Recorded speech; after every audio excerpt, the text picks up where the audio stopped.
საქართველოში უსახლკარო ადამიანების პრობლემა დღესაც ერთ-ერთ უმთავრეს სოციალურ გამოწვევად რჩება.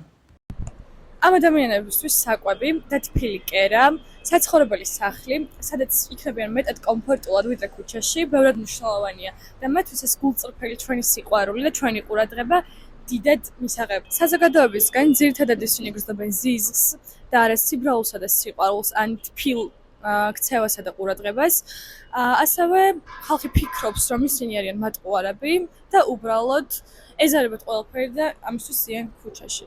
მოვძებნი სანდო თავშესაფარს, საკვები პროდუქტებით მომამარაგებდი და ასევე ვისურვებდი, რომ სახელმწიფოს მეტი ყურადღება გამოიჩინა მათ მიმართ და არა მხოლოდ ერთ ადამიანზე, სხვა ადამიანებიც უნდა ზრუნავდნენ მათზე და რაღაც დოზით ყურადღებას უნდა იჩენდნენ. რა არის იმის მიზეზი, რომ ახლა ამ მდგომარეობაში არიან, მაგრამ ეს თემა მათთვის ზედმეტად სენსიტიურია და არ არის მარტივი მოსაყოლად, რადგან ნებისმიერ ადამიანს, ვინც ახლა ქუჩაშია, ქონდა ყველას უდარდელი ცხოვრება, უდარდელი ბავშვობა, მაგრამ რაღაც პირობების გამო ყველას მოუწია ესე ქუჩაში ცხოვრება. ზოგი ზედმეტად ცუდად არის, ზოგი კი ცდილობს, რომ თავი რაღაც დოზით გაიტანოს და აქვთ უბრალოდ თავშესაფარი მაინც, სადაც თბილად მაინც იქნებიან.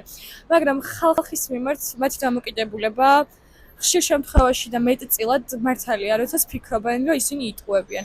არის ბევრი დედა, რომელსაც გამოყავს ბავშვი სამეთხოვროდ, მაგრამ მათ აქვს თავშესაფარიც და აქვს შესაძლებლობა, რომ იმუშაონ სხვა მხრივ და გამოიმუშაონ ფული სხვანაირად.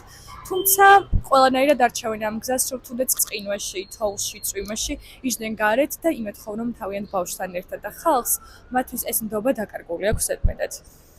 ეს არის სიუჟეტი იმ ადამიანებზე, რომელთა ცხოვრებაც ქუჩას უკავშირდება, მათ სირთულეებზე, მოლოდინებზე, ოცნებებზე და იმედებზე, რომლებიც მიუხედავად ყველაფრისა, ისევ ახსოვთ.